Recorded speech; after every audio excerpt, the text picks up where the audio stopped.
E aí pessoal, como vão vocês? Aqui é o Jonathan Cardoso e hoje a gente vai iniciar nossos ciclos de oficinas e eu vou introduzir a oficina que eu programei com vocês.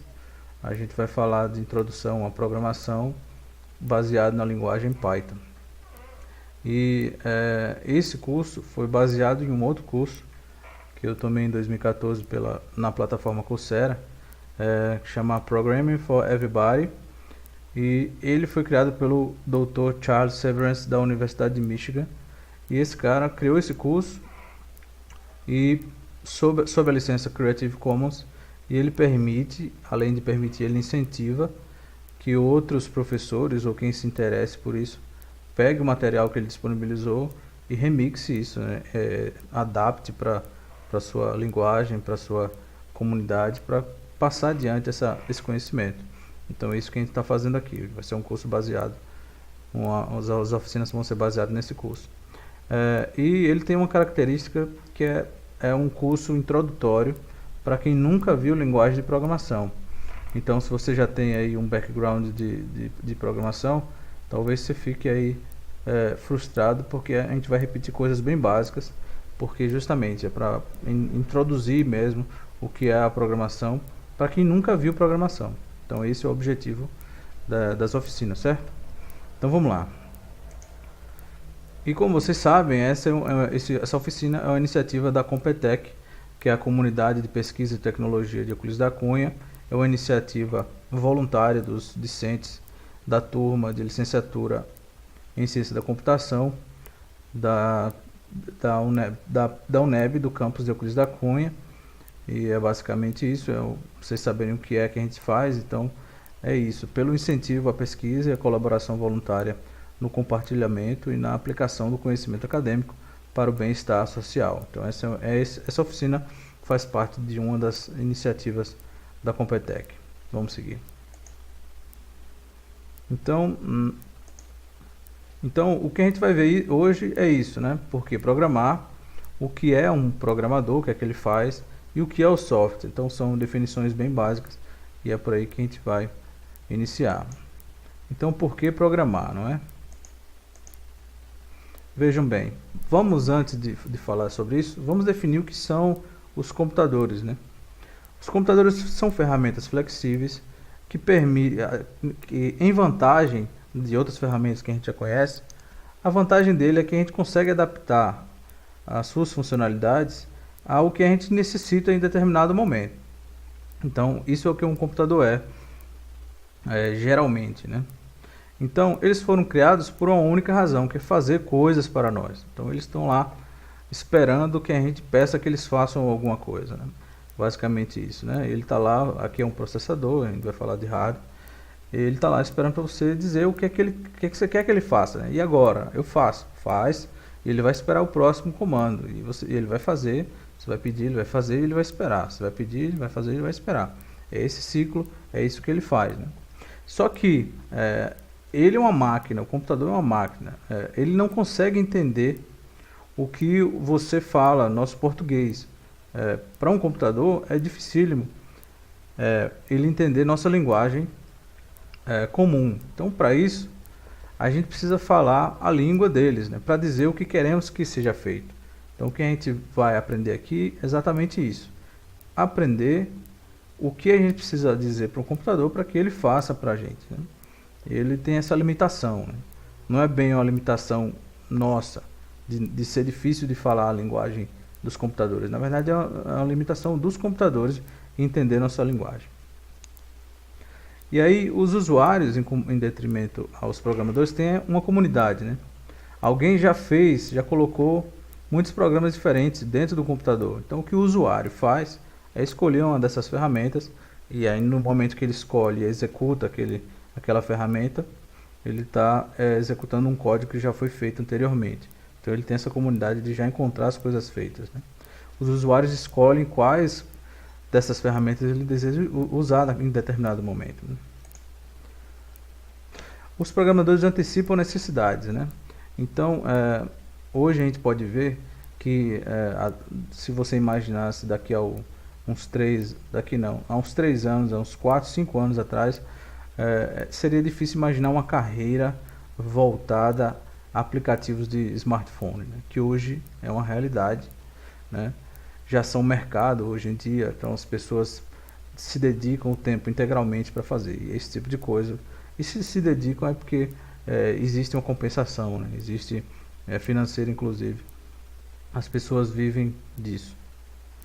E aí os aplicativos de iPhone já ultrapassam 3 bilhões de downloads. Essa é uma informação antiga de 2013, eu não consegui atualizar essa informação, mas hoje eu garanto para vocês que é no mínimo o dobro disso aqui. Mas essa informação recente, a loja do Google já superou 100% dos downloads da loja da Apple Store, que é do iPhone. Esse é um dado de 2015. E apesar de lucrar menos do que a Apple Store, existem diferenças filosóficas entre as duas aí que justificam esses números. Mas não vamos entrar nesse mérito agora. Então, os programadores hoje já deixaram seus antigos trabalhos só para se dedicar à programação para iPhone, por exemplo, ou para Android. Então, é um mercado consolidado. Se vocês quiserem seguir essa carreira para ganhar dinheiro, é possível, né? Beleza, então agora vamos identificar as diferenças dos usuários e dos programadores. Os usuários veem os computadores como conjunto de ferramentas, né? Aquilo que a gente falou da função do computador, né? Então o usuário senta na frente de um computador ou vai usar um computador já pensando na ferramenta que ele precisa para resolver o problema, e essa ferramenta já deve existir para que ele consiga utilizar, né? Então processadores de texto, planilhas de cálculo, mapas, lista de tarefas e etc. Por aí vai, né? E os programadores aprendem como o computador funciona e a linguagem que o computador entende.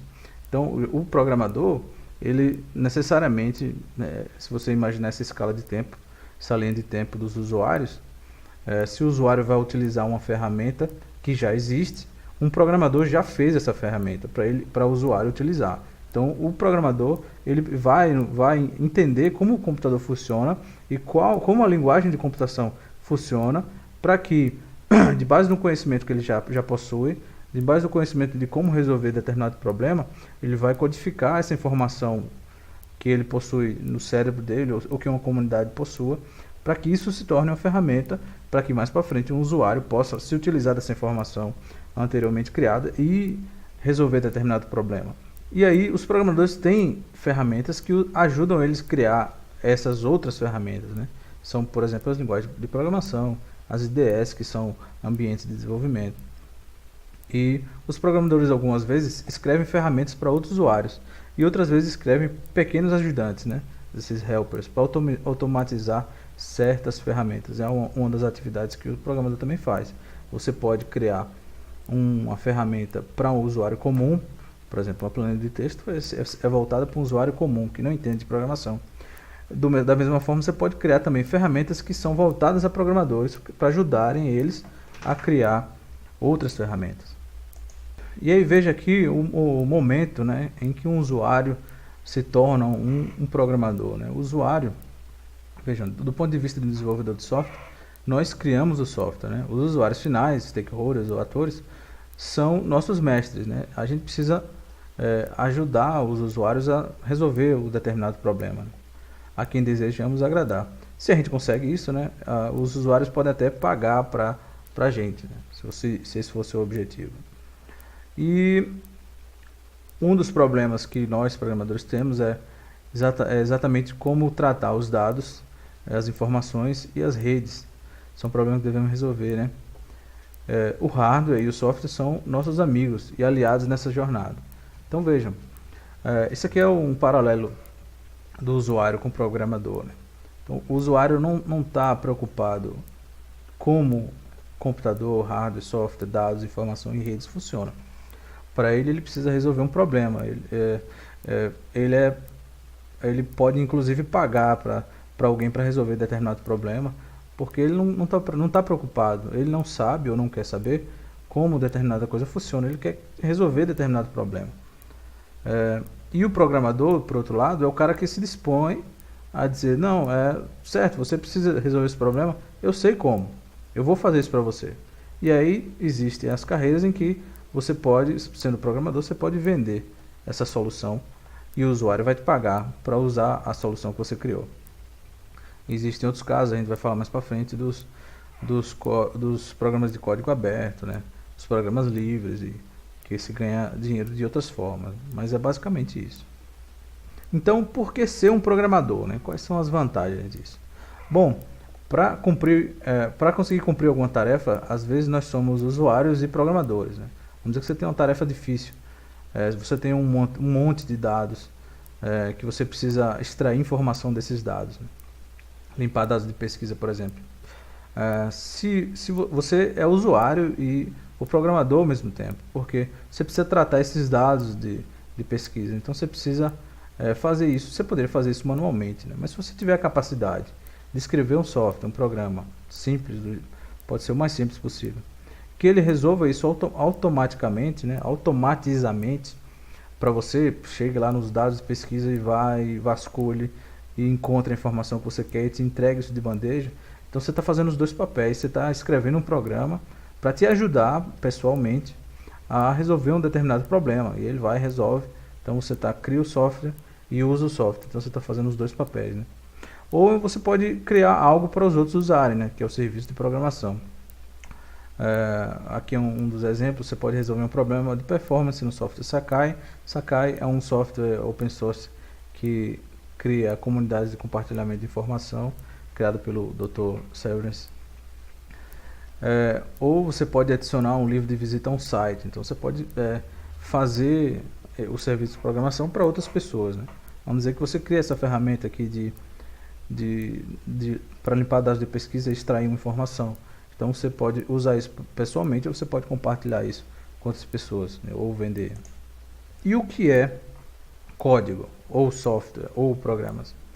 Vejam bem, o código ou os programas é um conjunto de instruções que estão guardadas em determinado arquivo, determinado lugar. É um pedaço de nossa inteligência dentro do computador. Vejam, um computador não é capaz, pelo menos até onde eu sei atualmente, ele não é capaz de criar suas próprias instruções. Ele só é capaz de obedecer instruções que algum humano passa para ele. Então é um pedaço de inteligência. Veja, eu sei como pegar a informação dentro de um arquivo de texto. Eu sei como fazer isso. E aí o que é que eu faço? Eu pego essa informação, transformo isso num código e a partir desse momento o programa sabe também a fazer o que eu sei fazer. Então eu não preciso mais fazer, eu mando o computador fazer para mim. É basicamente isso. Então é um pedaço da nossa inteligência dentro de um computador. Isso eu já falei. E se podemos imaginar algo útil, escrever isso e dar para outras pessoas, né, para se poupar tempo. É o exemplo que eu dei anteriormente. Se você consegue resolver um problema e quiser compartilhar com alguém, essa outra pessoa não vai precisar mais quebrar a cabeça resolvendo determinado problema. Você passa esse pedaço de inteligência para ela e ela vai executar esse programa e vai resolver o problema que você já conseguiu anteriormente, né? Então você está compartilhando sua inteligência com outra pessoa através de um software. E pode ser inclusive um pedaço de arte criativa, particularmente quando conseguimos um bom trabalho de experiência do usuário.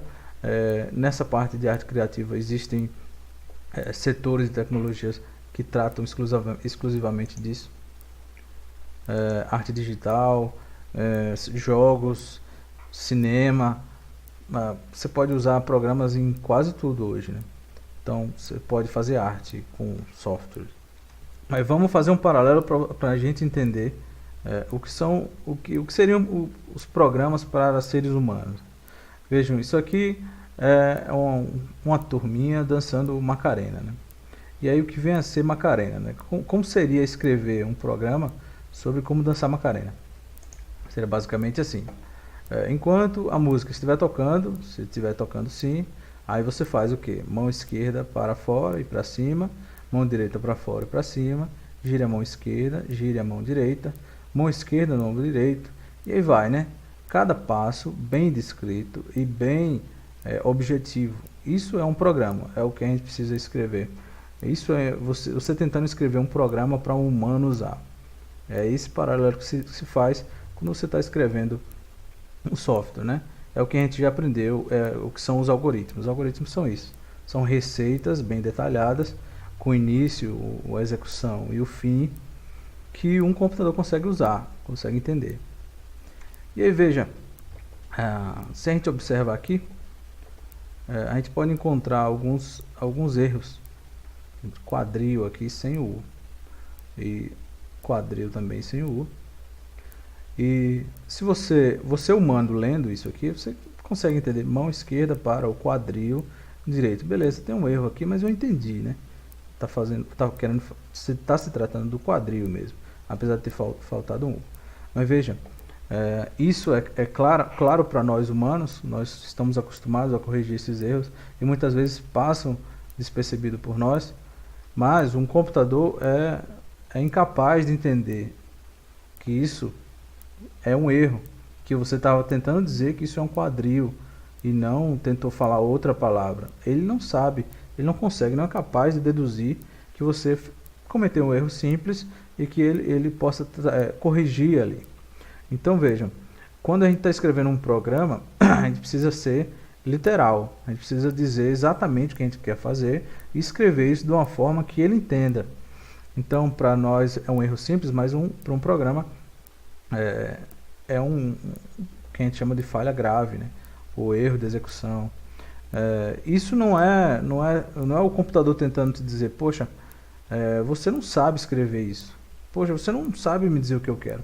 Não, é só ele te dizendo, olha, eu não sei dizer o que é que você está querendo dizer, corrija isso, vamos adiante.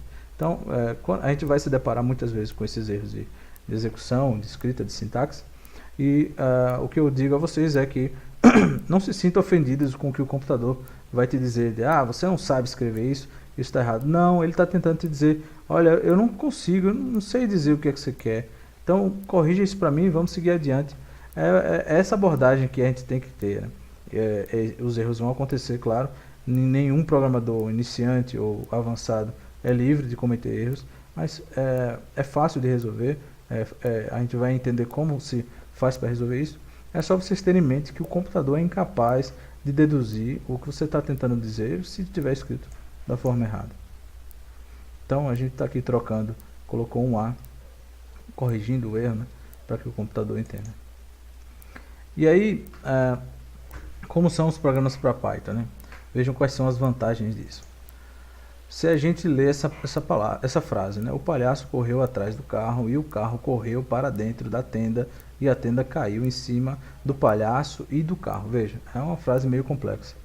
E aí se eu peço para vocês, humano, leia essa frase e me traga todos os artigos que estão lá. Todos os os dos, os os as, e me conte isso tudo, né? Eu vou dar um tempo para vocês pensarem e tentar fazer isso, e eu quero que vocês imaginem quanto tempo vocês levam para fazer isso, certo? Então vamos lá, vou dar uma pausazinha e me digam quantos você conseguiu identificar.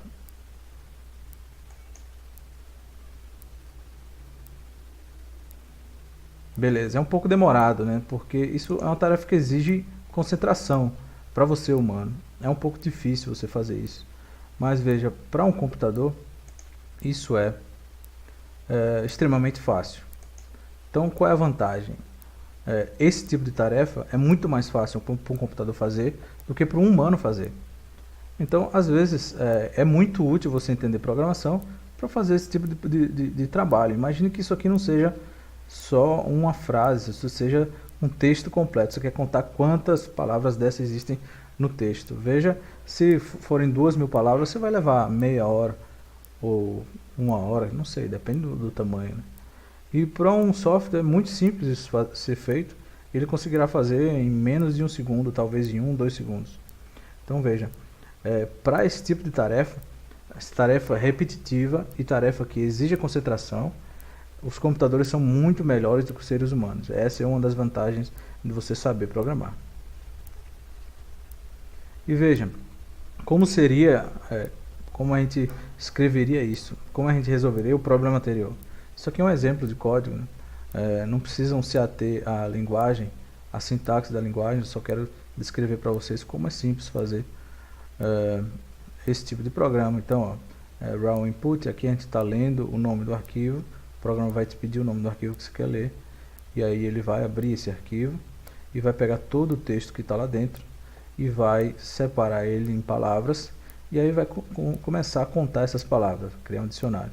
Então, para cada palavra, nas palavras, conte, adicione se for um artigo, algo assim, entendeu?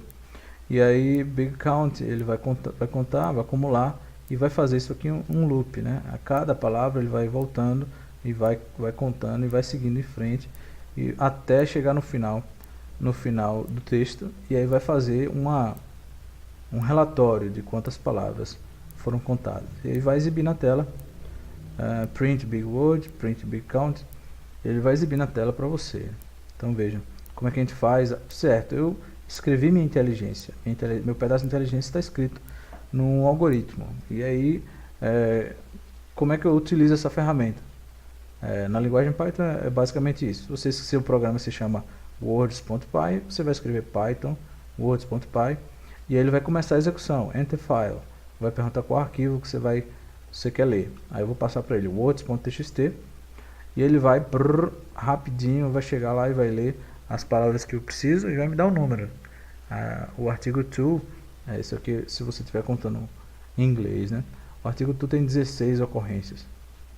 E aí veja, beleza, eu passei aqui um tempo escrevendo esse programa, mas ele vai me resolver um problema que é um problema hoje e que pode ser um problema daqui a um ano. Eu não preciso repensar isso, eu guardo esse arquivo e quando eu precisar utilizar ele, eu utilizo. Então você criou uma adaptação do computador para que ele exerça, para que ele resolva um problema para você. E além de você ser flexível, né? Por exemplo, aqui eu estou abrindo outro arquivo, ele está fazendo outra busca. Além de você resolver um problema para si, você pode ter, sei lá, os colegas da sua turma podem ter o mesmo problema. Então o que é que você faz? Você manda a ferramenta que você criou, o WordSpy, por e-mail, sei lá, compartilha de alguma forma, manda na internet para seus amigos e eles vão rodar esse programa lá no computador deles. Isso deve executar da mesma forma que rodou no seu computador. Isso vai resolver o problema deles. Eles não vão ter que parar, escrever tudo para resolver o mesmo problema que você já tinha resolvido anteriormente. Então essa é a vantagem. Veja, você resolveu um problema para si, que pode ser reutilizado quantas vezes você quiser. Além de resolver um problema para si, você pode resolver um problema para um amigo seu, 10 amigos seus, um estado inteiro, o país inteiro, ou pode ser um problema que você conseguir resolver no mundo inteiro. E você compartilhando isso, você não precisa refazer todo o trabalho, você só executa o programa e acabou, né? Então essa é a grande vantagem. Então por hoje é só, gente, é isso que eu tinha para falar para vocês hoje e a gente vai seguindo aí as oficinas. Se tiverem dúvidas, vou deixar o e-mail e vocês mandam as dúvidas, a gente tenta discutir isso diretamente, certo? Falou, até mais.